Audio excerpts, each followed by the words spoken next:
All right, what's up, everybody? Today we have Amarit. Amarit actually lives in Canada. He's been a member of Rap Academy for several months. He recently completed his first rap in Texas virtually. Thank you, Phil. How's it going, man? So I just want to ask you to start off, how's your experience been in Rap Academy? And also, can you tell us about the deal that you just finished recently? Yeah, my experience at Rap Academy has been really good. I was a little hesitant when I first joined. I wasn't sure exactly how it was going to be. Phil ended up connecting me with Kyle, who does deals in Texas, which is a market I was looking to do raps in. And he said really good things about it. Since he joined, he already did 3 raps. So I joined the academy. And yeah, I was put in a WhatsApp group with a bunch of the guys. Man, everyone was welcoming me. There's constant discussions that are happening in the group. And we're learning from each other and learning from our own experiences. The first few days, that was my experience in joining Rap Academy. With my first rap, I ended up getting this sub 2 deal in Converse, Texas. It was something I locked in before I joined Rap Academy, and I was struggling a little bit to get this sold.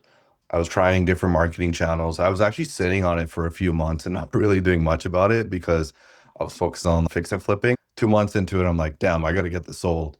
So I needed some help and talking with people that were experienced in this, people that knew what needed to be done to be able to get this rap sold. So that's where I reached out to Phil. We started talking about some possible solutions. So that's when I joined the Rap Academy. The deal, I have a 4.75% underlying mortgage on this property in Converse, Texas. It's subject to the PITI is around 1,550. That includes an HVAC lien. Was trying to get it sold there. The mortgage under it was $140,000. I bought it with an entry fee of $26,000.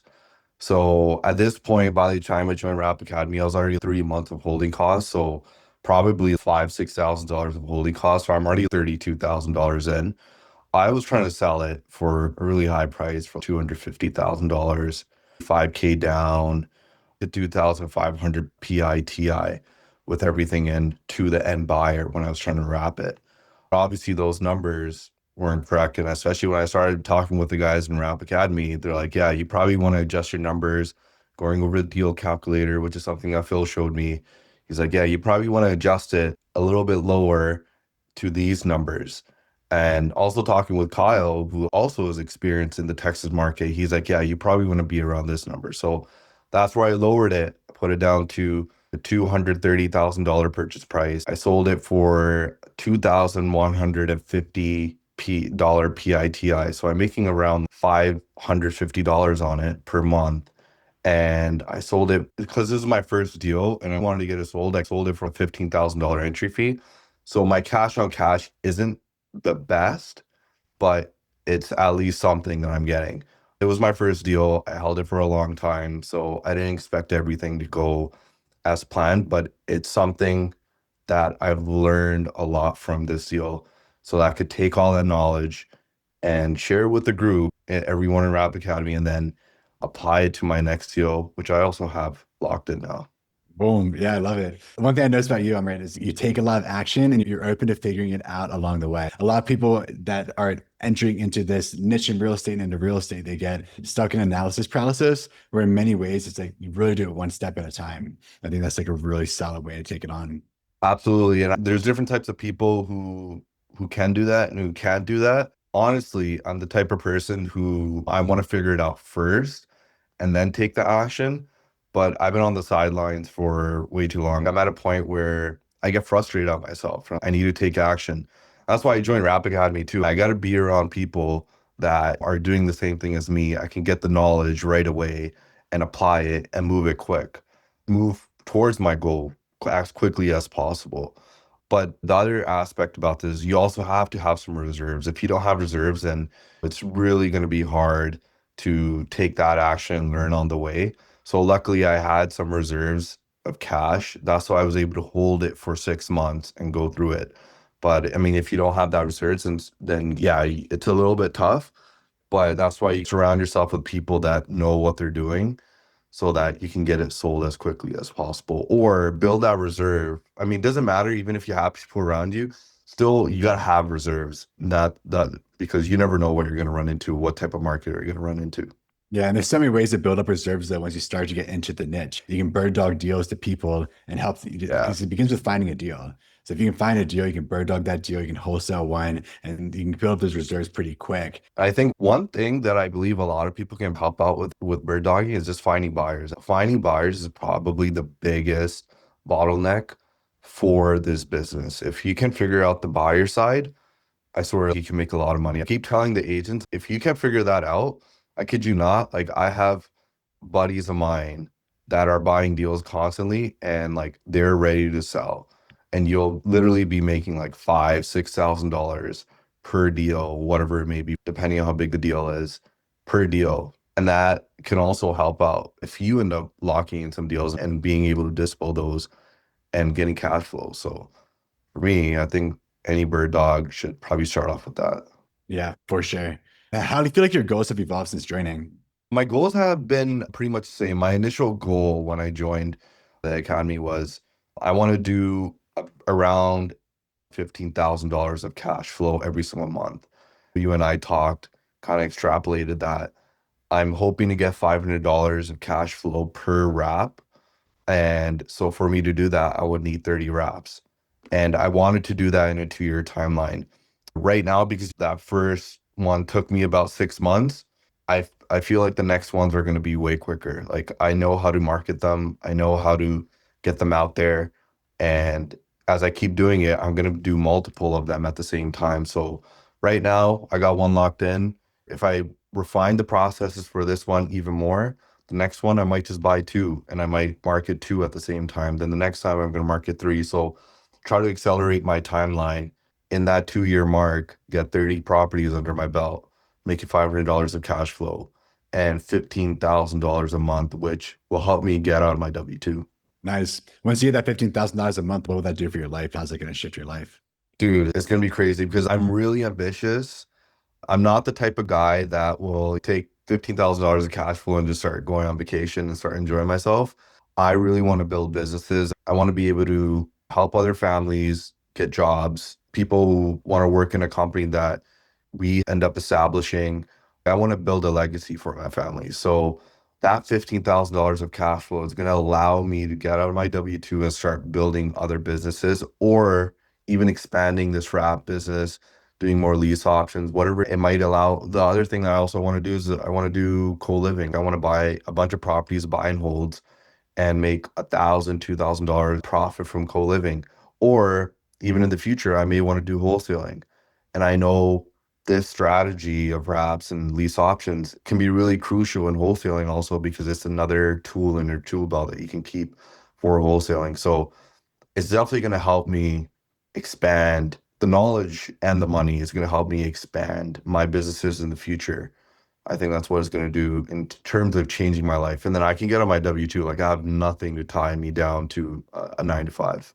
Nice. So when you get the 15,000, you'll leave the W-2? That's my goal. And it's 100% my goal. I'm going to leave my W-2 and then I'm going to start focusing on the next business and expanding my wrap business at the same time. I'm going to keep going and keep doing it every single year. Like the processes and the systems are going to be built there. Like, why not? Right. Nice. I love it. All right, what do the next 12 months look like for you? The next 12 months is literally strictly focusing on wraps, getting one locked in, marketing it, getting it sold as fast as possible at the right terms, then locking the next one in or locking the next two in at the same time, marketing. That's literally my next 12 months. I really try to stay focused and just trying to do everything I can do to accelerate that. Just being within the academy, it's going to help me immensely with that too.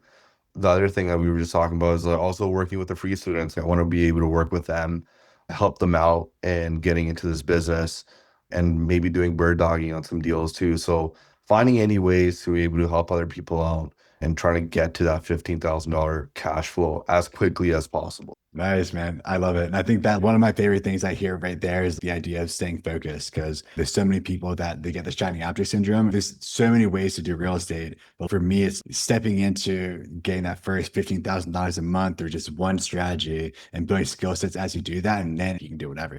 Absolutely. And a part of that is also building systems. As I keep building that cash flow is going to be used to hire some people to take some of that time away from some of the administrative tasks that I do. Like I might at like a point of $1,500 a month, or I might start outsourcing my marketing or hiring someone to just strictly do my marketing. So then I can make it go faster. I can focus on strictly finding good deals and have my VA, my hire VA to just do the marketing for me. Nice, man. That's great. But knowing what you know now, if you were to do your first deal all over again, what do you think you would do differently? Man, I would, the second I lock in the deal market and start marketing it right away. Like I waited 2 months. I would start marketing right away, but I would also figure out like the best way to market it. The thing is, I didn't know what the best way was. I knew Facebook groups were really good. Just finding out all the strategies on the best way to market it and doing it right away would be the thing that I would change. I think that would really help because I wouldn't have 6 months of holding costs. I could have probably sold that in a month or 2 months, and my Yeah. cash on cash would have been way better. Yeah, for sure. Cool, man. What's been your favorite part of the program so far? I think the favorite part is just the people, man. Like the people in the program, you can literally reach out to anyone, ask questions. When I got my first rap sold, I literally didn't know what were the next steps. I'm like, what do I do? So I talked with Kyle, who does raps, who's already done like 2, 3 raps in Texas. I'm like, hey man, this is kind of where I'm at. I just hopped on a call. He's like, hey, literally, just make sure you do this, make sure you do that, make sure you have these docs, do the stuff that you need to do, and you'll be good. So he gave me a little bit of confidence to get through that process. So just having that support to me is probably the biggest thing because I learn by doing. And also the videos that are in the academy, they definitely help giving the basis of what you need to do and what you need to focus on to be able to get your rap sold. Nice, man. Awesome. Yeah, Kyle's a stud.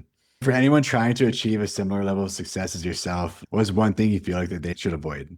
One thing they should avoid, I feel like a lot of investors deal with is analysis paralysis, kind of what we talked about, right? I feel like as long as you know how to run the numbers and you know that it's a good deal, and just be like, hey, okay, these are what are going to be my holding costs. This is how much I'm paying to buy the deal. This is what I'm doing to sell the deal.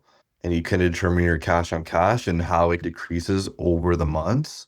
I think that's literally all the analysis that you need to do. I know it's hard to do for a lot of people, but take out the paralysis, dive in the deep end, buy it, and start marketing it and learn as you do your first deal. And surround yourself with people that are experienced who have done it before. That's the only fastest way to do it is by teaming up with people. If you have other people that know how to market these wraps, work with them, pay them a fee, right? Do some bird dogging or do some JV deals or whatever, right? Have them figure it out because they've already done it before. So I think the support systems are all there. And if you know how to run the numbers, you should be good. So I think that the only thing, just avoid the analysis paralysis, make sure you have some funds in case you do have to hold it for a while. Yeah, for sure. For sure. I think the biggest thing is competence creates confidence, or confidence creates confidence. And it takes doing a few repetitions to really sharpen that tool in your tool belt. So you just know how to do it over and over again because you just don't know until you've gone through the entire process. For sure, man. I could speak that from experience. My first one, obviously, sometimes I'm like, damn, I don't know what I should do or how I should do it. Since I got that first one sold, I'm so confident on the second one. I literally locked in this deal 2, 3 days ago, and I'm freaking hitting all the cylinders. I'm trying to market it, trying to put it everywhere. I'm trying to get this sold as fast as possible. I don't have any doubt in my mind that I'll be able to sell this property. Even though there's still some issues on this property, there's still some foundation issues. The kitchen isn't fully renovated. I know I'll be able to sell it. I'll be able to find someone. It might take me some time. I might be able to sell it in the next few weeks. God knows, but I know I'll be able to sell it. I love it. You're already getting that confidence. Yeah. Every deal is a little bit something different, but that's what we get to do. We get to see and learn and have the challenges and figure it out. But I also really love that you're building systems now. You've seen the process and now you're building systems so that you can do this over and over again because you're thinking about doing 30 of these and probably even more than that after that. Absolutely. Right now, but just before this call, I was working on my CRM. I have a CRM where I have a list of all my rap dispo people. I'm literally just going to blast out text to all of them, just be like, hey, I got this deal. They'll reply to me. I'm going to send it out to all my previous rap buyers, leads that I've generated. I'm going to blast that property out to them. And if they reply, cool, great. Slowly, I'm building it. It's gonna take a little bit of time. It's just literally gonna be a machine. And I love to see all the evolutions that are happening inside the community and the group. What made you book a call with us originally? At the end of the day, there is the experience that you can get from other people who have done this is so valuable. Anytime you do anything in real estate, you always want to find people that have already done the work, who have already done many deals. And that's the fastest way to accelerate your growth. I know I wanted to accelerate that growth. I didn't want to learn everything on my own. So that's what kind of interested me in joining the academy. I want to get the knowledge. I want to get the tools. I want to be around the people that are doing this. I want to build this as fast as possible. Even if I make those mistakes, I don't know how much those mistakes might cost me, right? So that's what inclined me to join the academy and surround myself with more experienced people, because there's even other ways that there's so many ways to skin the cat. You can do these type of deals in so many different ways. You can even do it with cash deals. So a wholesaler that has a cash deal, like a wholesaler can sell it, build hundreds of thousands of dollars of equity over 7 to 15 years and build cash flow. That's something I didn't even know of until I joined the academy. So that's something I'm going to be putting as a tool in my tool belt and taking that away next time I find a cash deal. Rather than wholesaling this for 10K, I could probably do this as a lease option or as a wrap. So Do you feel like you've gotten ROI? I definitely have. Like I said, the value that you get from all the people that are in there and all the questions that they ask, the weekly calls, the Q&As, and the experienced people brought onto the calls to talk about their deals and their experiences and the way that they build their businesses. That knowledge is really important. Awesome, man. If you could give one piece of hard tactical advice to anyone that's listening that might need a leg up, what advice would you give? I would say, man, it's kind of cliche, but start taking action, man. To surround yourself with people that are doing the business. Surround yourself with them, help them out in any ways, do bird dogging, whatever it may be. Get your feet wet, start taking that action, and eventually you'll learn how this business works and how you can get the deals. That's probably the biggest thing I could tell anyone, is to start taking the action. Nice. I love it. If people are interested in working with you or chatting with you or sending you deals, where can they find you? Yeah, so on Instagram, my handle is APALSIDHU, Apal Sidhu. Feel free to shoot me a DM. I also have a YouTube channel. I posted a few videos on it, but then I stopped, but I'll get back into it. But I've been talking about a little bit about raps on that too. So it's the same handle, Apal. And then even on Facebook, you can reach out to me. My full name is Amaritpal Singh Sidhu. Feel free to shoot me a DM on any of those channels, and I'd be happy to work with anyone. Nice. Where are you looking to buy more deals? San Antonio, man, that's where I'm focused on right now. San Antonio, Texas. I expect myself in the future to eventually expand into Houston and Dallas, but those are my main markets right now. And I'm currently doing wraps. I know you and I were talking about possibly doing lease options. We'll see how that works. But Texas is my main market right now. Nice. Awesome, man. Thanks for coming on. For sure, man. Thank you.